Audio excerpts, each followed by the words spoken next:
Welcome to Zee Telugu news. ముందుగా Zee Telugu news ప్రేక్షకులందరికీ శ్రీకృష్ణ జన్మాష్టమి శుభాకాంక్షలు. ఈరోజు నేను హైదరాబాద్ అత్తాపూర్లో ఉన్నటువంటి ఇస్కాన్లో ఉన్నాను. నాతో పాటు ఉన్నారు సచినందన్ హరి ప్రభు. మనం ఒకసారి గురూజీతో మాట్లాడి శ్రీకృష్ణ జన్మాష్టమి విశేషాలు తెలుసుకునేటటువంటి ప్రయత్నం చేద్దాం. హరే కృష్ణ గురూజీ. హరే కృష్ణ. ఎలా ఉన్నారు? బాగున్నాను. గురూజీ, ఈరోజు శ్రీకృష్ణ జన్మాష్టమి జరుపుకుంటున్నాం. ముందుగా మీకు శ్రీకృష్ణ జన్మాష్టమి శుభాకాంక్షలు చెబుతూనే చాలా విషయాలు ఈరోజు మీరు మాతో పంచుకోవాల్సి ఉంటుంది. ముఖ్యంగా కృష్ణ తత్వం గురించి, భగవద్గీత గురించి, జగన్నాథుడు మనందరికీ వివరించినటువంటి చాలా విషయాలు మీరు మాతో పంచుకోవాలి. ముందుగా నా మొదటి ప్రశ్న మీతో అడుగుతుంది శ్రీకృష్ణుడి జన్మదినం గురించి. ఎందుకంటే మనం నారాయణుడికి దశావతారాలు అంటూ చెప్పుకుంటూ ఉంటాం. కానీ దశావతారాల్లో ఏ అవతారానికి జన్మ నక్షత్రం ప్రకారం చేసేటటువంటి కార్యక్రమం ఇంత ఘనంగా, ఇంత విశిష్టంగా చేయరు. కానీ ఒక్క శ్రీకృష్ణుడి జన్మదినం మాత్రం ఇంత అంగరంగ వైభవంగా ప్రతి వాడలో కూడా చేసేటటువంటి పరిస్థితి. ఏంటి అసలు శ్రీకృష్ణ జన్మాష్టమి విశిష్టత అంటే ఏం చెప్తారు? హరే కృష్ణ. సో అందరికీ ముందుగా శ్రీకృష్ణ జన్మాష్టమి శుభాకాంక్షలు. కృష్ణుడు అంటే ఆనందం, మరి ఆనందం అంటే పండుగ. మనకు ఇంగ్లీష్లో ఒక మంచి సామెత ఉంటుంది, festivals are the mother of devotion అని చెప్పి. అంటే భక్తి అనేది ఏదైతే ఉందో. హరే కృష్ణ. సో ముందుగా అందరికీ శ్రీకృష్ణ జన్మాష్టమి శుభాకాంక్షలు. కృష్ణుడు అంటే ఆనందం. కృష్ణ అనే పదానికి అర్థం కృష్ణ. కృష్ అంటే ఆకర్షణ, నా అంటే ఆనందాన్ని పంచడం. సో ఎవరైతే కృష్ణనామాన్ని జపిస్తారో వాళ్లకు భగవంతుడు శ్రీకృష్ణుడు ఆనందాన్ని ప్రసాదిస్తాడు. మరి ఆనందం అంటే పండుగ, ఫెస్టివల్. సో కృష్ణాష్టమి ఎంతో అంగరంగ వైభవంగా ప్రపంచవ్యాప్తంగా కోట్లాది భక్తులు జరుపుకుంటారు. అండ్ కృష్ణ అవతారం విశిష్టత ఏంటంటే ఆయన లీలా పురుషోత్తముడు. శ్రీరాముడు మర్యాద పురుషోత్తముడు, కానీ శ్రీకృష్ణుడు లీలా పురుషోత్తముడు. రాముడు మర్యాద పురుషోత్తముడు. ఒక తండ్రి ఎలా, ఒక రాజు ఎలా, ఒక అన్న ఎలా, ఒక భర్త ఎలా, ఒక కొడుకు ఎలా, సో ఇలా ఎలా ప్రవర్తించాలో చూపించింది రాముడు. కానీ కృష్ణుడు లీలా పురుషోత్తముడు. అంటే ఆయన ఎన్నో మధురమైన లీలలు, వెన్న దొంగలించడం కానీ, గోపికల వస్త్రాలు దొంగలించడం కానీ, లేదా ప్రతిరోజు గోపబాలురతో ఆయన ఆవులను తీసుకెళ్ళి ఆవులను పాలించటం, బృందావనంలో రకరకాల ఆటలు ఆడటం. సో ఇలా ఎన్నో రకాల లీలలు కృష్ణుడు చేశాడు. అందుకనే ఆయన లీలా పురుషోత్తముడు. లీలల ద్వారా ఈ యొక్క జీవాత్మలను, ఈ ప్రపంచంలో కొట్టుమిట్టాడుతున్న జీవాత్మలను ఆకర్షిస్తాడు శ్రీకృష్ణుడు లీల ద్వారా. అందుకే ఆయన లీలా పురుషోత్తముడు. కాబట్టి ఆయన యొక్క పండుగ చాలా దివ్యమైనది. కృష్ణుడు అంటాడు భగవద్గీతలో, జన్మ కర్మ చమే దివ్యం ఏవం యో వ్యక్తి తత్వతః త్యక్త్వా దేహం పునర్జన్మ నైతి మామేతి సో అర్జున. ఓ అర్జున, నా యొక్క జన్మ మరియు నా యొక్క కర్మ ఇవి చాలా దివ్యమైనవి. ఎవరైతే ఇవి గ్రహిస్తారో, ఎవరైతే ఇవి తెలుసుకుంటారో వాళ్లకు తప్పకుండా మోక్షం లభిస్తుంది. కాబట్టి ఎలా అయితే మన బర్త్డే మనం సెలబ్రేట్ చేసుకుంటాం, మనం జరుపుకుంటాం మన బర్త్డే, కానీ కృష్ణుడు కూడా బర్త్డే. అది మనం ఆధ్యాత్మికంగా, అంటే కృష్ణుడికి అభిషేకం చేస్తూ, ఆయనకు నైవేద్యం సమర్పిస్తూ, ఆయన యొక్క నామాన్ని కీర్తిస్తూ, భజనలు చేస్తూ, ఆ విధంగా భగవంతుణ్ణి శ్రీకృష్ణ జన్మాష్టమి రోజు మనం పూజించాలి. అండ్ లీలా పురుషోత్తముడు కాబట్టి ఎంతో అంగరంగ వైభవంగా ఈ యొక్క పండుగ అనేది జరుపుకుంటాం. అయితే గురూజీ, శ్రీకృష్ణుడి అవతారం 8వ అవతారం. శ్రీకృష్ణుడు పుట్టింది అష్టమి రోజున, 8వ తేదీన అనుకోవచ్చు పోనీ మనం ఇంగ్లీష్లో మాట్లాడుకుంటే. అంటే 8వ సంతానం కింద, 8వ సంతానాన్ని వధిస్తానని కంసుడు కూడా శబ్దం పూనేటటువంటి పరిస్థితి. ఏంటి అసలు ఈ 8కున్న విశిష్టత ఏంటి? చాలా మంచి ప్రశ్న. సో నేను మా యొక్క ఆచార్యుల నుంచి విన్నది నేను చెప్తాను. ఇప్పుడు కృష్ణుడు పుట్టింది అష్టమి రోజు, అంటే 8. కృష్ణుడి లైఫ్లో ప్రతిదీ 8తో కనెక్ట్ అయి ఉంటుంది. రాముని లైఫ్లో ఎవ్రీథింగ్ నవమి రోజు పుట్టాడు రాముడు, 9తో కనెక్ట్ అవుతుంది. ఇప్పుడు మీరు చూడండి, 8 రాయాలంటే ఇలా రాయాలి, ఎన్నో మెలికలు ఉంటాయి అందులో. ఫస్ట్ ఇలా వెళ్ళాలి, మళ్ళీ తిరగాలి, మళ్ళీ తిరగాలి, మళ్ళీ తిరగాలి, మళ్ళీ మీదికి వెళ్ళాలి, ఎన్నో మెలికలు ఉంటాయి. 9 రాయడం చాలా ఈజీ, ఒక రౌండ్ పెట్టి కిందికి ఒక లైన్ గీస్తే 9 అవుతుంది. కానీ 8 రాయడం చాలా కష్టం. అంటే కృష్ణుణ్ణి అర్థం చేసుకోవడం, కృష్ణుణ్ణి పొందడం అంత సులభం కాదు. ఎందుకంటే ఎన్నో మెలికలు పెడతాడు కృష్ణుడు. చూడండి కృష్ణుడి యొక్క రూపం చూడండి. ఆయన గుళ్ళో ఇప్పుడు మా ఇస్కాన్ టెంపుల్లో మీరు వచ్చి చూడండి, రాధాకృష్ణులు మూర్తులు ఉంటాయి. కృష్ణుడు ఎలా నిలబడి ఉంటాడు? త్రిభంగ మూర్తి, 3 బెండ్స్ ఉంటాయి ఆయన రూపంలో. కాళ్ళ దగ్గర, మోకాల దగ్గర, మళ్ళీ నడుం దగ్గర 3 బెండ్స్ ఉంటాయి. అంటే కృష్ణుడు అంత సామాన్యం కాదు, అంత ఈజీగా మనకు లభించాడు కృష్ణుడు. ఎంతో శుద్ధ భక్తి చేస్తేనే మనం కంప్లీట్గా, ఎలా అయితే పాండవులు ఎన్ని కష్టాలు వచ్చినా సరే కృష్ణుని వదలలేదు, ద్రౌపది ఎన్ని కష్టాలు వచ్చినా సరే కృష్ణుని వదలలేదు. సో గొప్ప గొప్ప భక్తులు ఎన్నో కష్టాలు వాళ్ళు చూశారు, కానీ ఎప్పుడు కూడా భగవంతుని వదలలేదు. సో కృష్ణ భక్తి అనేది చాలా గొప్పది. కృష్ణుని పొందడంలో కొన్ని కష్టాలు మనం చవి చూడాల్సి వస్తుంది, బట్ కృష్ణుడు వాటిని తీసేసి ఫైనల్గా తన పాదాల చెంత మనల్ని తెచ్చుకుంటాడు. అయితే ఎప్పుడు చూసినా కృష్ణుడి లీలలు గురించి ఎక్కువ మాట్లాడుకుంటాం కానీ ఆయన పడిన కష్టాల గురించి ఎవరు మాట్లాడుకోరు. అయితే చాలా కష్టాలు పడ్డారు ఆయన పుట్టినప్పటి నుంచి, పుట్టక ముందే చంపేయాలని సొంత మేనమామ చూస్తే, ఇక చివరి గడియలో ఆయన ఆయన అవతార పరిసమాప్తం టైంలో అయితే గాంధారి శాపంతో ఆయన అవతారం చాలించినటువంటి పరిస్థితి. ఇన్ని కష్టాలు ఆయన మధ్యలో కూడా పడ్డారు, కానీ ఎప్పుడు మనం ఒక కృష్ణుడి ఫోటో చూస్తే ఎప్పుడు నవ్వుతూనే ఉంటారు. దీని అర్థం ఏంటంటారు? అంటే కృష్ణుడు మనకి ఏం చెబుతున్నారంటారు? Nice question. సో కృష్ణుడు ఎప్పుడు కూడా కష్టపడలేదు. అది మనకు అనిపిస్తుంది కృష్ణుడికి, అయ్యో ఇతను ఇలా అన్నాడు, అయ్యో ఆమె అలా అన్నది కృష్ణుడికి అని మనం అనుకుంటాం. కానీ కృష్ణుడు భగవంతుడు, ఆయనకి ఏం కష్టం ఉంటుంది? ఏమీ కష్టం ఉండదు. ఆయనకు ఆ కష్టాలను అన్నిటినీ తీసేవాడు కృష్ణుడు. సో కొంతమంది అంటారు పుట్టగానే ఆయన జైల్లో పుట్టాడు, అక్కడ నుంచి వేరే గ్రామానికి, బృందావనానికి వెళ్ళారు. సో వీటన్నిటికీ సొంత తల్లిదండ్రులను వదిలేసి వేరే దగ్గర పెరిగారు. సో వీటన్నిటికీ కూడా మనకు ఆచార్యులు ఒక గొప్ప ఆన్సర్స్ దీనికి ఇస్తారు. కృష్ణుడు పుట్టింది జైల్లో ఎవరైనా పుడతారా? సో అది సమాజంలో ఒక నెగటివ్ థాట్ అయిపోతుంది, జైల్లో పుట్టడం అంటే. కానీ కృష్ణుడు పుట్టింది జైల్లో. ఎందుకు? ఈ కారాగారం అంతా, ఈ యొక్క ప్రపంచం ఏదైతే ఉందో ఇది కూడా ఒక జైల్ లాంటిది. దీనికి కూడా ఇంకొక పేరు అంటే దుర్గా అంటే ఫోర్ట్, అంటే కోట. ఈ యొక్క ప్రపంచం కూడా ఒక కారాగారం లాంటిది. సో కృష్ణుడు కారాగారంలో ఆయన ప్రత్యక్షమై, ఆయన దాని అర్థం ఏంటంటే ఈ ప్రపంచం కూడా ఒక కారాగారం లాంటిది. ఈ కారాగారం లాంటి ప్రపంచంలో మనం ఆ కృష్ణుణ్ణి మనం ఈ యొక్క జన్మాష్టమి ద్వారా కృష్ణుని మనం ప్రత్యక్షం చేసుకోవాలి. తద్వారా కృష్ణుడు ఎలా అయితే కారాగారం నుంచి బయటికి వెళ్ళిపోయాడో ఆ విధంగా కృష్ణుడు మనల్ని కూడా ఈ యొక్క ప్రపంచం అనే కారాగారం నుంచి బయటకు తీసుకువెళ్ళాలి. సో ఇది ఒక అంతర అర్థం. అదేవిధంగా కృష్ణుడికి ఎవరెన్ని తిట్టినా, ఎవరెన్ని శాపాలు వేసినా అది ఆయనకి ఏమీ అంటదు.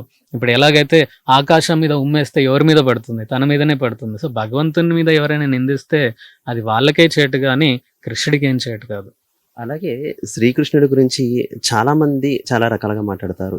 నమ్మిన వాళ్ళు ఈ రకంగా మాట్లాడితే, ఈవెన్ హైందవ ధర్మంలో ఉన్న కొంతమంది కూడా కృష్ణుడిని కేవలం శృంగార మార్గంలో మాత్రమే కొంతమంది చూసేవాళ్ళు, దూషించే వాళ్ళు ఉంటూ ఉంటారు. అసలు ఏంటి కృష్ణుడు ఎందుకు 8 మందిని పెళ్లి చేసుకోవాల్సి వచ్చింది? లేదంటే 16,000 మంది గోపికలు ఎవరు? ఇది ఎవరికి కూడా పూర్తిగా తెలియనటువంటి అంశం. దాని గురించి ఏం చెప్తారు? సో చాలా మంది ఒక అపార్థం ఉంది. కృష్ణుడు ఈ యొక్క రాసలీల చేశాడు, వేరే వాళ్ళ భార్యలతో ఈ విధంగా డాన్స్ చేయడం, సో ఇదంతా ఎందుకు, ఇది తప్పు కదా అని భావన ఉంటుంది. కానీ మనం అర్థం చేసుకోవాలి, శాస్త్ర ప్రకారం, ఆచార్యుల ప్రకారం ఏంటంటే, ఇప్పుడు సపోజ్ ఒక ఎగ్జాంపుల్ రాసలీల తీసుకుందాం మనం. సో కృష్ణుడు చేసే రాసలీల ఏదైతే ఉన్నదో, గోపికలతో చేసే రాసలీల, అది శరీర స్థాయిలో ఉండదు, అది ఆధ్యాత్మిక స్థాయిలో, ఆత్మస్థాయిలో ఉంటుంది. కృష్ణుడితో నృత్యం చేసే గోపికలంతా కూడా వాళ్ళందరూ ఆత్మ రూపంలో ఉన్నారు, శరీర రూపంలో లేరు. వాళ్ళు నృత్యం చేసేటప్పుడు వాళ్ళ శరీరాలు వాళ్ళ ఇంట్లోనే ఉన్నాయి, ఆత్మలు మాత్రం కృష్ణుడితో రాసలీల చేస్తుంది. సో ఇదొక అంతరార్థం, ఇది మనం గ్రహించుకోవాలి. అండ్ కృష్ణుడు సర్వాంతర్యామి, సర్వం సృష్టించింది భగవంతుడు, భగవంతుని యొక్క సృష్టి ఇది. ప్రతిదీ భగవంతునికి చెందింది. మన శరీరం కూడా భగవంతుని యొక్క సంపద అది. సో కృష్ణుడు ఏదైనా ఆనందిస్తున్నాడు అంటే అది తన సంపదను తను ఆనందిస్తున్నాడు, మన సంపదను తను తీసుకోవట్లేదు. ఇన్ఫ్యాక్ట్ తన సంపద మనం ఆనందిస్తున్నాం, కానీ ఈ సృష్టి అంతా కూడా భగవంతుని సంపద. ఆయన ఎవరితో అయినా ఆనందించవచ్చు, ఏదైనా చేయొచ్చు అని భగవంతుడు. కాబట్టి ఎప్పుడైతే మనం మనిషిలాగా అనుకుంటామో తప్పు చేస్తాం మనం, కానీ ఆయన భగవంతుడు, సృష్టి అంతా అతందే. అండ్ ఆ శ్రీకృష్ణ పరమాత్మ మానవాళికి అందించిన అపూర్వమైనటువంటి జ్ఞాన సంపద భగవద్గీత. కానీ భగవద్గీత విషయంకి వస్తే గురించి చివరికి భగవద్గీత ఎట్లా అయిందంటే ఎవరైనా కాలం చేస్తే మాత్రమే వినేటటువంటి, లేదంటే ఆడియో రూపంలో ప్రదర్శించేటటువంటి ఒక సాధనంగా మార్చేసినటువంటి పరిస్థితి. ఎక్కడైనా భగవద్గీత శ్లోకం వినబడుతుంది అంటే ఎవరైనా కాలం చేశారా అనుకునే స్థితికి ఈ జనరేషన్ కూడా దిగిపోయినటువంటి పరిస్థితి. ఏంటి భగవద్గీత ప్రాముఖ్యత ఏంటి, అసలు భగవద్గీత ఎప్పుడు చదవాలి? సర్వ ఉపనిషదో గావో దుగ్ధ గోపాలనన్న పార్థో వత్స సుధీర్ గుప్త దుగ్ధం గీతామృతం మహత్. శంకరాచార్యులు వాళ్ళు చెప్తారు, సర్వ ఉపనిషదులకు సారం భగవద్గీత. ఎలాగైతే ఒక ఆవు ఉంటుంది, ఆవు యొక్క సారం ఏంటిది? పాలు. సో ఉపనిషత్తుల యొక్క సారం భగవద్గీత. పాలను భగవద్గీతతో ఆయన ఆయన కంపేర్ చేస్తూ ఉంటారు. ఆవు ఏంటిది? ఉపనిషత్తులు. పాలు భగవద్గీత. మరి ఆవు నుంచి పాలు పితికే వాళ్ళు, పాల మనిషి ఒకడు ఉంటారు, ఆయన ఎవరు? ఆయన కృష్ణుడు. ఎందుకంటే పాలు తీస్తున్నాడు కాబట్టి. ఎందుకంటే భగవద్గీతను ఉపనిషత్తుల యొక్క సారంలాగా తీస్తూ ఉన్నాడు. అండ్ ఆ దూడ ఒకటి ఉంటుంది, దూడ పాలు తాగుతుంది ఫస్ట్. సో ఫస్ట్ తాగేది దూడ. సో కాబట్టి భగవద్గీతను ఫస్ట్ తాగింది ఎవరు ఇక్కడ? అర్జునుడు. సో దూడ తాగాక పాలను అన్నిటినీ కూడా జనాలకు పనిచేస్తారు. అదేవిధంగా మనందరం కూడా అలాంటి వాళ్ళం. సో ఆ నెక్టర్, ఆ అమృతం, ఆవు నుంచి వచ్చే పాల అమృతం ఏదైతే ఉంటుందో అది భగవద్గీత అమృతం, ఉపనిషత్తు యొక్క సారాంశం. సో భగవద్గీత ఉపనిషత్తు సారాంశం. ఉపనిషత్తులు ఏంటంటే మనం ఎవరం, భగవంతుడు ఎవరు, భగవంతునికి మనకున్న సంబంధం ఏంటి, ఆయన ఎలా పొందాలి అనేది జ్ఞాన పార్ట్ అనేది ఉపనిషత్తులో ఉంటుంది. అది ఎసెన్స్ రూపంలో మనకు భగవద్గీతలో 700 శ్లోకాల రూపంలో మనకు శ్రీకృష్ణ భగవానుడు అందించాడు. ఇది ప్రతి ఒక్కరూ తప్పకుండా చదవాల్సిన పుస్తకం ఇది. ఆయన అంటారు, మలినే మోచనం పుంసే జలస్నానం దినే దినే సకృత్ గీతామృత స్నానం సంసార మలనాశనం. ఎలా అయితే మన శరీరాన్ని మనం శుద్ధి చేసుకోవాలంటే ప్రతిరోజు స్నానం చేస్తాం, కానీ మనసులో ఉన్న ఈ దురాలోచనలు, మాలిన్యాలు ఎలా పోతాయి? భగవద్గీత అనే గంగా నదిలో స్నానం చేయడం ద్వారా. అండ్ అలాగే గురూజీ, మనం చూస్తున్నాం వెనకాల మనం పెట్టినటువంటి చిత్రపటంలో కూడా ఇస్కాన్లో కానీ, లేదంటే ఎక్కడ ఏ చిత్రపటంలో కానీ, క్యాలెండర్లో కానీ, ఫోటోలో కానీ ఆ పరమాత్మ పక్కన రాధా మాత మాత్రమే కనిపిస్తూ ఉంటారు. ఏంటి 8 మంది భార్యలు, 16,000 మంది గోపికలు, ఇంతమంది చెప్తాం ఉంటే శ్రీకృష్ణుడు ఒక్కరే కనిపిస్తారు, లేదంటే రాధమ్మతోనే కనిపిస్తారు. ఏంటి దాంట్లో ఉన్నటువంటి ప్రాముఖ్యత ఏంటి? సో రాధా కృష్ణ అనేది చాలా ఒక గొప్ప కపుల్. అది ఏంటంటే రాధా కృష్ణ ఎప్పుడు వేరు కాదు. మీరు కృష్ణుడు ఒక్కరిగా ఎప్పుడైనా చూసినా సరే, రాధ లేకున్నా సరే, రాధ ఎప్పుడు కూడా కృష్ణుడి మనసులో ఉంటుంది. అండ్ కృష్ణుడు ఎప్పుడు కూడా రాధ మనసులో ఉంటారు. రాధా కృష్ణ ఒకరే, కానీ ఇద్దరిలాగా ఎందుకు పూజిస్తామంటే కృష్ణుడు శక్తివంతుడు, రాధా కృష్ణుడి యొక్క శక్తి. సో ముందు శక్తి వస్తుంది, తర్వాత శక్తివంతుడు వస్తాడు. ఎలాగైతే సీత రామ, లక్ష్మీ నారాయణ, లక్ష్మీ నరసింహ. సో లక్ష్మీ, రాధ, సీత ఇదంతా భగవంతుని శక్తి. శక్తి ముందుగా వస్తుంది, శక్తివంతుడు తర్వాత వస్తాడు. ఎలాగైతే సూర్యుడు, సూర్య శక్తి, సూర్య రశ్మి ఫస్ట్ మనకు కనిపిస్తుంది, తర్వాత సూర్యుడు కనిపిస్తాడు. అదేవిధంగా రాధ కృష్ణ, రాధ ఆహ్లాదిని శక్తి, కృష్ణుడి యొక్క ఆహ్లాదిని శక్తి రాధ. శక్తి ఇప్పుడు సూర్యుడు, సూర్య రశ్మి రెండు వేరు చేయగలమా? చేయలేము, అసాధ్యము, ఇంపాసిబుల్. అదేవిధంగా రాధ కృష్ణుడి నుంచి వేరు చేయలేము.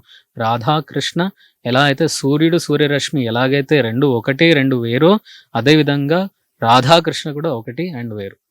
అండ్ శిశుపాలుండి వధ సంగతి మనందరికీ తెలిసిందే. స్వామి 100 తప్పులు లెక్కించి ఆయన్ని వధించినటువంటి పరిస్థితి. ఏంటి మన పాపాలు కూడా శ్రీకృష్ణ పరమాత్మ ఏమైనా అలా లెక్కిస్తారంటారా? తప్పకుండా కృష్ణుడు ఆయన అందరినీ రక్షిస్తాడు. ఏదైనా మనం తెలియక చేసిన తప్పు ఏదైనా ఉంటే తప్పకుండా క్షమిస్తాడు. కానీ మనం తెలిసి మాత్రం ఎప్పుడు కూడా తప్పు చేయకూడదు, దానికి మనం అనుభవించాల్సి వస్తుంది. భక్తి మార్గంలో భక్తి చేసేవారికి, హరినామ జపం చేసేవారికి తప్పకుండా పాపం నుంచి విముక్తి లభిస్తుంది. కానీ ఆ బలంతో, ఆ నెపంతో మనం ఇంకొక పాపం చేసి అరే నామ జపం చేస్తే అది ఆ పాపం పోతుంది కదా అనే భావనతోటి ఎప్పుడు కూడా ఉండకూడదు. తెలియక చేసిన పాపం మనం భగవంతునికి మనం వేడుకోవాలి. తెలియక చేసాము, మనం ఆ భక్తి మార్గంలో ఉండాలి. కానీ తెలిసి చేసిన దానికి మాత్రం మనం తప్పకుండా అనుభవించాల్సి వస్తుంది. కానీ కృష్ణుడు తప్పకుండా మనకు పాపం నుంచి విముక్తి లభిస్తాడు ఆయన. అలాగే దేశవ్యాప్తంగా శ్రీకృష్ణ పరమాత్మకు సంబంధించి ఎన్నో ఆలయాలు ఉన్నాయి. ఆయన జన్మస్థానం కావచ్చు, లేదంటే బృందావనం కావచ్చు, ఇటు పూరి కావచ్చు, ఉడిపి లాంటి క్షేత్రాలు కావచ్చు, చాలా ఉన్నాయి. వీటిలో ఖచ్చితంగా జీవితంలో ఒక్కసారైనా సరే వెళ్ళి స్వామిని దర్శించాల్సినటువంటి ప్రముఖ పుణ్యక్షేత్రాలు ఏమంటారు? సో కృష్ణుడు పుట్టింది బృందావనం దగ్గర మథురాలో అండ్ పెరిగింది బృందావనంలో. సో తప్పకుండా బృందావనం ఆయన 5,000 దేవాలయాలు బృందావనంలో ఉన్నాయి. సో లైఫ్ టైంలో కనీసం ఒక్కసారైనా సరే బృందావనం దర్శించాలి. అక్కడ ఆ బృందావన వాసులు కృష్ణుడికి ఏ విధంగా భక్తి చేస్తారో అది ఒక్కసారైనా మనం ఆ రుచి చూడాలి. సో ఇది మనం లైఫ్ టైంలో ఒక్కసారైనా మనం దర్శించాల్సిన పుణ్యక్షేత్రం శ్రీ బృందావన ధామం.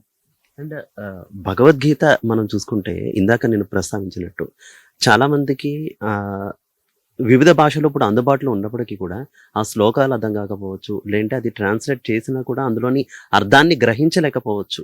ఎందుకంటే కలియుగ ప్రభావం కూడా ఉంటుంది. అటువంటి వారికి భగవద్గీత సారాంశం ఇది అంటే ఏం చెప్తారు ఒక్కనైనా? Very good.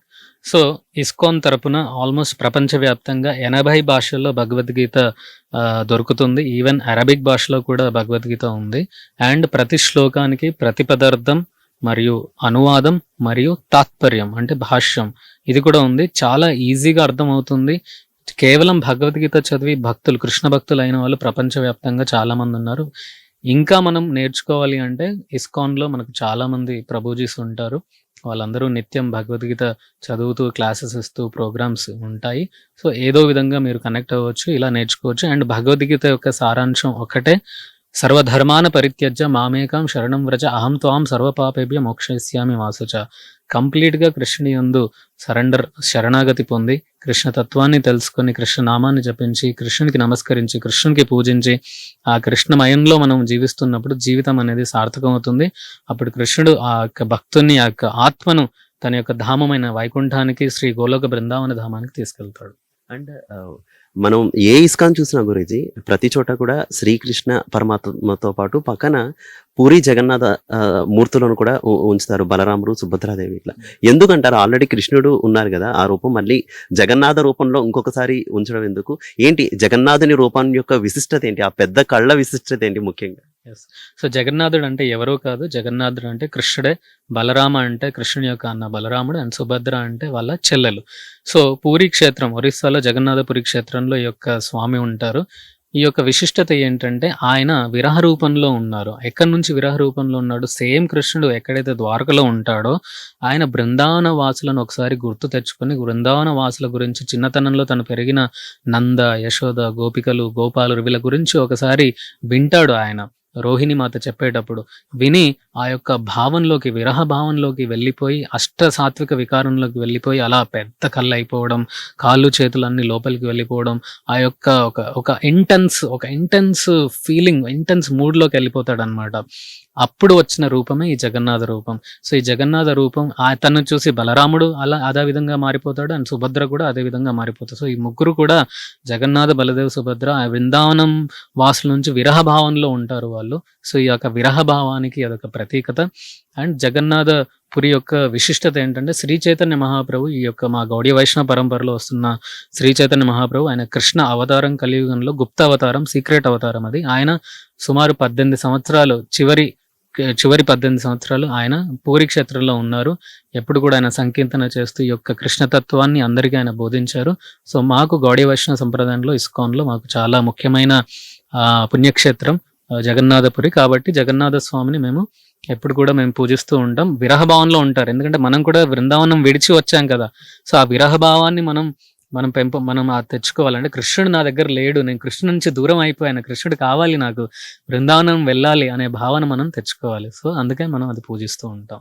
కృష్ణాష్టమి రోజు చేయవలసిన పనులేంటి, చేయకుండా పనులేంటి, ఆ స్వామిని ఏ రకంగా సేవించాలంటారు? గుడిలో అంటే అన్ని కైంకర్యాలు చాలా పద్ధతిగా చక్కగా జరుగుతాయి, కానీ ఇంటి దగ్గర చేసుకునే వారికి ఏ రకంగా ఆయన్ని సేవించాలనేది తెలియదు. చాలా మంది తమ పిల్లలకు శ్రీకృష్ణుడు లేదంటే రాధమ్మ రూపాలతో అలంకరించుకొని మురిసిపోయి అక్కడతోనే ఊరుకుంటూ ఉంటారు. అసలు ఏం చేయాలంటారు, ఏం చేయకూడదంటారు?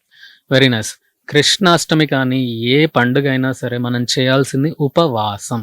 ఉప అంటే దగ్గర, వాసం అంటే నివసించడం. ఎవరికి దగ్గరగా నివసించడం అంటే భగవంతునికి దగ్గరగా నివసించటం. అంటే చేసే ప్రతి కర్మ, ప్రతి క్రియ ఆ ధ్యానంలో ఉండాలి, భగవంతునికై ఉండాలి. ఫర్ ఎగ్జాంపుల్ మనం ఒక నైవేద్యం పెట్టినా సరే భగవంతునికి నైవేద్యం పెట్టడం, ఏదైనా తింటే మనం భగవంతునికి నైవేద్యం పెట్టి తినడం, ఏదైనా మాట్లాడితే మనం భగవంతుని గురించి మాట్లాడటం, నామజపం చేయడం, హరే కృష్ణ కృష్ణ కృష్ణ హరే హరే, హరే రామ రామ రామ హరే హరే, నామజపం చేయడం. గీత, భాగవతం, కృష్ణుని లీలలు, ఎన్నో లీలలు ఉన్నాయి, లీలలు చదవటం, నామజపం చేయడం, భగవద్గీత శ్లోకాలు చదవటం, గుడికి వెళ్ళడం, దర్శనం చేసుకోవడం, మీ ఇంట్లో రాధాకృష్ణులు కానీ చిన్న కృష్ణుడి విగ్రహం ఉంటే అభిషేకం చేయడం, అందరికి ప్రసాదం పంచిపెట్టడం, అందరిని పిలిచి కీర్తన చేయడం, కృష్ణుడి గురించి చెప్పడం. సో ఈ విధంగా ఇంట్లో ఉండు కూడా మనం ఆ భగవద్ భావన అనేది మనం తీసుకురావచ్చు. ఈ విధంగా ఇంట్లో కూడా మనం ఎంతో అద్భుతంగా కృష్ణాష్టమి జరుపుకోవచ్చు. మరో ముఖ్యమైన ప్రశ్న గురించి, దశావతారాలు అందరికీ దాదాపుగా తెలిసినటువంటి అవతారాలు. కానీ దశావతారాల్లో బలరాముడిని కూడా కొంతమంది పూజిస్తూ ఉంటారు. ఏంటి బలరాముడు ఆదిశేషుని రూపం, శ్రీమన్నారాయణకి ఆయన శయన కింద ఉండి సేవలు అందిస్తారు అని చెప్పి మనం అంతా చెప్తున్నాం. కానీ బలరాముడు నారాయణుడు రూపం ఏ రకంగా అయ్యారు, దశావతారాల్లో ఎందుకు ఉంటారు అనేది ఒక అంతు చిక్కని ప్రశ్న. ఏం చెప్తారు? సో భగవంతునికి కేవలం దశావతారాలు మాత్రమే కాదు, భగవంతుడు అనంతుడు. అవతారాలు కూడా అనంత అవతారాలు. సముద్రంలో అలలు ఎన్నున్నాయో లెక్క పెట్టగలమా? లెక్క పెట్టలేము. కాబట్టి భగవంతుని అవతారాలు కూడా అనంతమైనవి. హిందీలో అంటారు హరి అనంత్ హై, హరికథ అనంత్ హై. హరి అనేవాడు అనంతుడు అండ్ హరికథ కూడా అనంతమైనది. అది ఎప్పుడు తరగనిది, పెరుగుతూనే ఉంటుంది, ఎప్పుడు కంప్లీట్ కూడా కాదు అది. బలరాముడు అనేది కృష్ణుడి యొక్క అన్న. ఆయన కృష్ణునికి బలరానికి తేడా లేదు. తేడా ఒకే ఒక్కటి, కృష్ణుడు నల్లగా ఉంటాడు. నల్లగా అంటే మనం అనుకునే నల్లగా కాదు, ఆయన మేఘశ్యామం, నీల మేఘశ్యామం. ఇప్పుడు మేఘం ఎలాగైతే బ్లూయిష్ అండ్ డార్కిష్ ఉంటుందో అది చాలా బ్యూటిఫుల్ గా ఉంటుంది. కృష్ణుడి కలర్ అది. కృష్ణుడి కలర్ మన బొగ్గులాగా ఉండే నలుపు కాదు అది, అది చాలా డిఫరెంట్ నలుపు అది. అండ్ బలరాముడు ఉండేది వైటిష్ అనమాట. సో కృష్ణుడు నలుపు మేఘశ్యామం అండ్ బలరాముడు వైట్. ఇంతే తేడా. కృష్ణ బలరాముకి తేడా కలర్ అంతే. కానీ బలరాముడు కూడా కృష్ణులాగానే భగవంతుడు ఆయన. అది కూడా ఒక అవతారం. బలరాముని యొక్క ముఖ్య ఆయన యొక్క పాత్ర ఏంటంటే కృష్ణుడు ఏది చేసినా సరే దానికి సపోర్ట్ సిస్టమ్ లాగా చేయడం. విష్ణుమూర్తి పడుకుంటాడు ఎక్కడ? అనంతశేష్ మీద, అది బలరాముడు. కృష్ణుడు డాన్స్ చేస్తాడు, కృష్ణుడు పూజ జరుగుతుంది, సో ఆ టెంపుల్ ప్లాట్ఫామ్ అనేది బలరాం. కృష్ణుడు డాన్స్ చేస్తే అది కింద ప్లాట్ఫామ్ అనేది ఆ ఎందుకంటే బలరాం అనేది బలం, అది శక్తి, ఆధ్యాత్మిక బలం అది. సో కృష్ణుడు చేసేదానికి అంతా కూడా సమకూర్చేది అంతా కూడా బలరాముడు. సో కృష్ణ బలరాము కూడా విడదీయరాని బంధం అది, అన్నతమ్ములు. అలాగే ప్రధానంగా చూసుకుంటే శ్రీకృష్ణుడి లీలల గురించి మనం మాట్లాడుకుంటే, మీరు చెప్పారు స్టార్టింగ్లోనే లీలామూర్తి కృష్ణావతారం, చాలా లీలలు చేశారని. మనం మాట్లాడుకున్న గోపీలోలుడు అని పిలుస్తూ ఉంటారు, లేదంటే గోపాలుడు, ఆవుల్ని పాలించినటువంటి ఆయన. అంటే ఇటు జంతు ప్రేమికుడిగా, అటు ప్రేమను పంచేటటువంటి వ్యక్తిగా చూపించడం, ఇక యుద్ధం విషయంలో ఏ రకంగా ముందుండి నడిపించారనేది తెలుసు. ఏంటి ఇన్ని వేరియేషన్స్ ఏంటి అసలు శ్రీకృష్ణుడిలో? ఏం చెప్తున్నారు ఈ వేరియేషన్స్ ద్వారా? సో మనకు భగవంతుడితో ఒక 5 టైప్స్ ఆఫ్ రిలేషన్స్ ఉంటాయి. ఒక ఫస్ట్ లెవెల్లో 5 రకాల రిలేషన్షిప్స్ ఉంటాయి. ఇంకొక నెక్స్ట్ లెవెల్లో 7 టైప్స్ ఆఫ్ రిలేషన్షిప్స్ ఉంటాయి. అంటే సంబంధం, అంటే ప్రతి ఆత్మకు భగవంతుడితో ఒక్కొక్క సంబంధం ఉంటుంది. ఫర్ ఎగ్జాంపుల్ దాస్య భావంలో కొంతమంది ఉంటారు, భగవంతుడు గొప్పవాడు అనే దాస్య భావం ఉంటుంది, సేవ చేయాలి. ఇంకొకరికి భగవంతుడితో ఫ్రెండ్షిప్ చేయాలని ఉంటుంది, అందుకే కృష్ణుడికి చాలా మంది ఫ్రెండ్స్ ఉంటారు. ఇంకొకరికి లేదు భగవంతుడు నాకు ఒక చిన్న పిల్లవాడు, నేను ఒక పిల్లవాడు నా కొడుకులాగా నేను సేవ చేసుకోవాలని ఉంటుంది, అందుకే యశోద, నంద, వసుదేవ, దేవకి. అదేవిధంగా కొంతమందికి కృష్ణుడు నాకు హస్బెండ్, కృష్ణుడు నాకు లవ్వర్, అందుకని గోపికలు, సత్యభామ, రుక్మిణి, 16,101 మంది భార్యలు. సో ప్రతి ఆత్మకు ఒక్కొక్క రకమైన సంబంధం ఉండదు. కొంతమందికి కృష్ణుడితో ఫైటింగ్ చేయాలనిపిస్తుంది, కంసుడు, హిరణ్యకశిపుడు అండ్ నరసింహస్వామి ఫైటింగ్, అదొక ఫైటింగ్ రిలేషన్షిప్. మనం అనుకుంటాం ఇద్దరు ఫైట్ చేస్తున్నారు, కానీ వాళ్ళు ఎంజాయ్ చేస్తున్నారు ఫైటింగ్ చేస్తూ. జాంబవంతుడు కూడా. సో ఈ విధంగా కామెడీ రిలేషన్షిప్ ఉంటుంది, హారర్ రిలేషన్షిప్ ఉంటుంది. ఇప్పుడు మనం హారర్ మూవీస్ చూస్తాం, కొంతమందికి హారర్ మూవీస్ అంటే ఇష్టం, కామెడీ అంటే ఇష్టం ఉండదు. ఎందుకంటే యాక్చువల్ ఆ హారర్ రిలేషన్షిప్ ఆ ఆత్మకు కృష్ణుడితో ఉంది, అది మర్చిపోయి ఈ సినిమాల్లో మనం హారర్ రిలేషన్షిప్ చూస్తున్నాం. కామెడీ ఇష్టం ఉంటుంది. ఆ కామెడీ అనేది యాక్చువల్లీ కృష్ణుడితో చేయాల్సిన కామెడీ. అది మర్చిపోయి మనం ఈ ప్రపంచంలో కామెడీ వెతుక్కుంటున్నాం. సో ప్రపంచంలో ఉన్నవన్నీ కూడా కృష్ణుడితో యాక్చువల్గా ఉన్నవే, కానీ కృష్ణుడిని మర్చిపోయాం కాబట్టి ఆ రిలేషన్షిప్స్ అన్ని మనం మర్చిపోయాం. ఈ ప్రపంచంలో మనం ఎదుట ఉన్న మనుషులతోటి, ఆబ్జెక్ట్స్ తోటి, ఇవన్నిటితోటి మనం రిలేషన్షిప్ డెవలప్ చేసుకుంటున్నాం. ఎందుకంటే ఈ రిలేషన్షిప్ అనేది టెంపరీ రిలేషన్షిప్. ఎందుకంటే మృత్యువుతోటి అన్ని నశించిపోతాయి ఈ ప్రపంచంలో, ప్రళయంతో ఇంకా మొత్తం నశించిపోతుంది. కానీ కృష్ణుడితో ఉన్న సంబంధం ఎప్పటికీ ఉండేది. సో కృష్ణతత్వం అంటే అదే, పోయిన ఆ సంబంధాన్ని మనం తెచ్చుకోవాలి. ఎందుకంటే అన్ని ఆత్మలతో అన్ని రకాలుగా డీల్ చేస్తాడు కాబట్టి కృష్ణుడు అన్ని పాత్రల్లో ఉంటాడు ఆయన. అలాగే ఆయన అవతార పరిసమాప్తం ఎవరైనా విన్నా, చదివినా, చూసినా కూడా చాలా బాధగా అనిపిస్తూ ఉంటుంది. మా పరమాత్మ ఏంటి ఈ రకంగా వెళ్ళడం, ఆయనకి శాపం ఏంటి, ఈ తరహా సందేహాలు చాలా వస్తాయి. చాలా మంది బాధపడుతూ ఉంటారు. ఏంటి బాధపడే అంశమా నిజంగా? ఎందుకు శ్రీకృష్ణుడు ఆ రకంగా వదిలి వెళ్ళాల్సి వచ్చినటువంటి పరిస్థితి? సో బాధపడాల్సిన అవసరం లేదు. మన ఆచార్యులు చెప్పింది మనం తెలుసుకోవాలి. సో కృష్ణుడు లాస్ట్ సమయంలో ఒక వేటవాడు ఆయన కృష్ణుడికి ఒక బాణం వేస్తాడు, కృష్ణుడి కాలికి తగులుతుంది, అక్కడ పడిపోతాడు. ఇది ఒక స్టోరీ. కానీ కృష్ణుడు ఆయన సర్వసృష్టికర్త, ఆయన ఏదైనా మ్యాజిక్ చేయొచ్చు. సో కొంతమంది ఎవరైతే కృష్ణుడు మనలాగానే ఒక సాధారణ వ్యక్తి, ఏదో కొన్ని పెద్ద పనులు చేశాడు, ఆయన దేవునిలాగా పూజిస్తున్నారని కొంతమంది ఎవరైతే అనుకుంటారో వాళ్ళ ఆశను తీర్చడానికి కృష్ణుడు ఆ పని చేస్తాడు. ఒక శరీరాన్ని అక్కడ వదిలేస్తాడు ఆయన. కానీ ఆయన దివ్యమంగళ స్వరూపం, ఆ స్వరూపంలో ఆయన వైకుంఠానికి, ఆయన బృందావనానికి వెళ్ళిపోతాడు అతను. అది మనకు ఆచార్యులు చెప్తారు.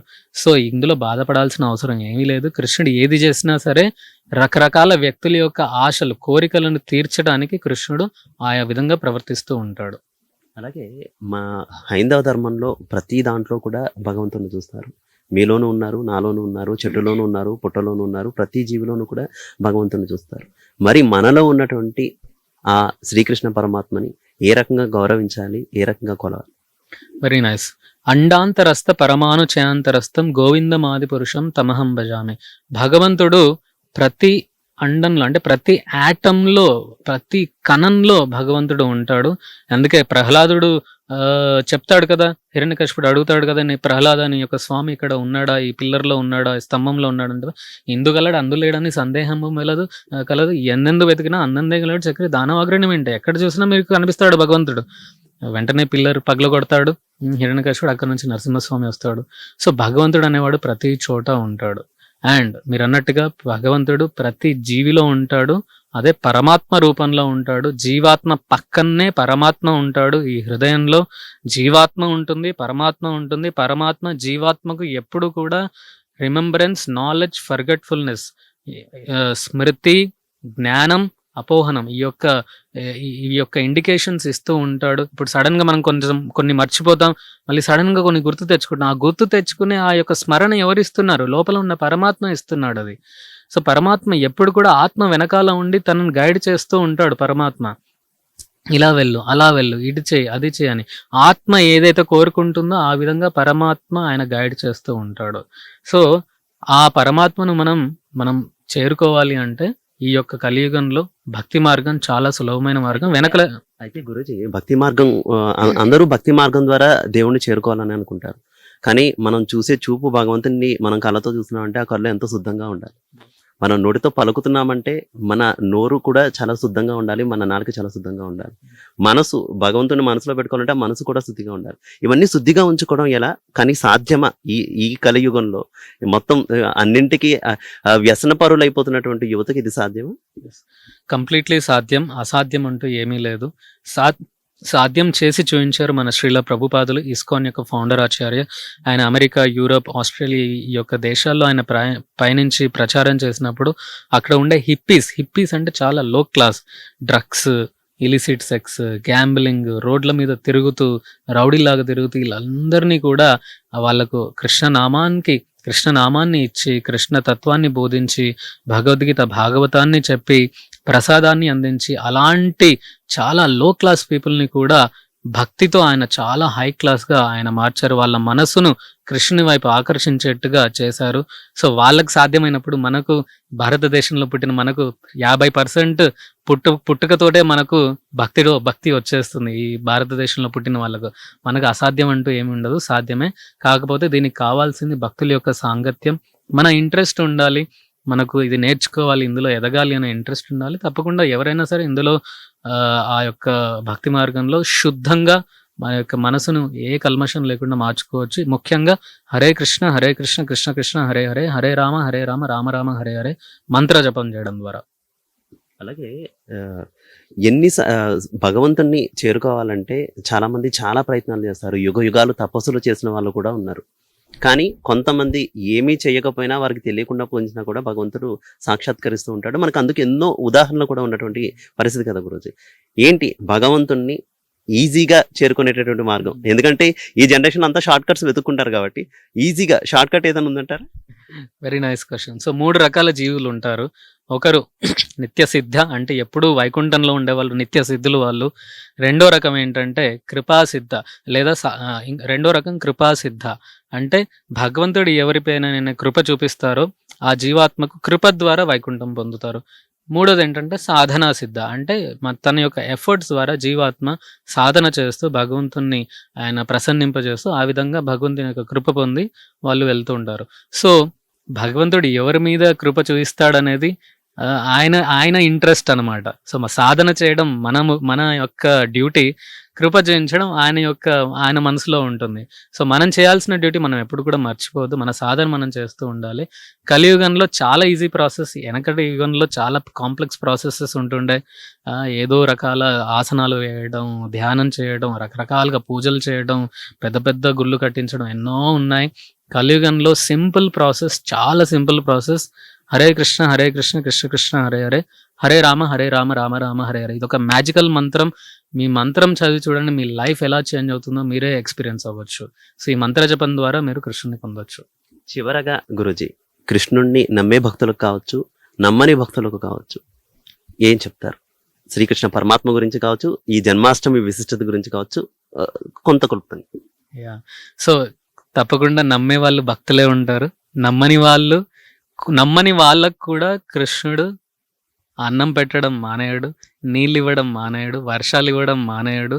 సో ఎవరైతే కృష్ణుని పూజించారో వాళ్ళకు కూడా కృష్ణుడు అన్నీ అందిస్తాడు. అండ్ ప్రతి వ్యక్తి కూడా, ప్రతి మనిషి కూడా వెతికేది కృష్ణుని గురించి. ఎందుకంటే కృష్ణుడు అంటే, నేను చెప్పాను ముందు, కృష్ణుడు అంటే ఆనందం. ప్రతి వ్యక్తి దేనికోసం వెతుకుతున్నాడు? ఆనందం కోసమే వెతుకుతున్నాడు. సుఖం, ఆనందం కోసం వెతుకుతున్నాడు. ఆ అసలైన ఆనందం దొరికేది, శాశ్వతమైన ఆనందం దొరికేది కృష్ణుడి దగ్గరే. సో మీకు భక్తులకు తెలుసు కృష్ణుడి దగ్గర అన్నీ ఉంటుంది. సో ఎవరైతే తెలియదో, కృష్ణ భక్తులు కారో, ఎవరైతే కృష్ణనామం జపించారో వాళ్ళు కూడా ఆనందం, సుఖం కోసం వెతుకుతూ ఉన్నారు. సో వాళ్ళు కూడా తెలుసుకోవాల్సింది ఏంటంటే అసలైన సుఖం కృష్ణుడి దగ్గరే ఉంటుంది. కృష్ణనామం, కృష్ణ జపం, కృష్ణ కీర్తన, కృష్ణ కథలో ఉంటుంది. అది అసలైన ఆనందం, శాశ్వతమైన ఆనందం అని తెలుసుకొని ఆ విధంగా వాళ్ళు వెళ్ళాలి. Right, thank you so much Guruji. చాలా విలువైనటువంటి విషయాలు మాకు చెప్పారు. ఆ శ్రీకృష్ణ పరమాత్మ కృప మా అందరి మీద ఉండాలని కూడా మీరంతా కూడా పూజించాలని కోరుకుంటున్నాం. మొత్తంగా చూసుకుంటే ఈ శ్రీకృష్ణ జన్మాష్టమి సందర్భంగా ఇస్కాన్ దేవాలయంలో హైదరాబాద్ అత్తాపూర్లో అయితే వేడుకలు అంగరంగ వైభవంగా జరుగుతున్నటువంటి పరిస్థితి. ముఖ్యంగా పెద్ద ఎత్తున యువత కూడా ఈ వేడుకలకు హాజరవుతున్నారు. ఇక గురూజీ అయితే మనకి చాలా ముఖ్యమైనటువంటి విషయాలు చెప్పారు. ప్రతి ఒక్కరూ కూడా ఆ శ్రీకృష్ణ నామాన్ని జపించినంతటిని ఆయన కృపకు పార్థులవుతారంటూ కూడా చెప్తున్నారు. ఇది వాటి special chit chat. Keep watching Zee Telugu news.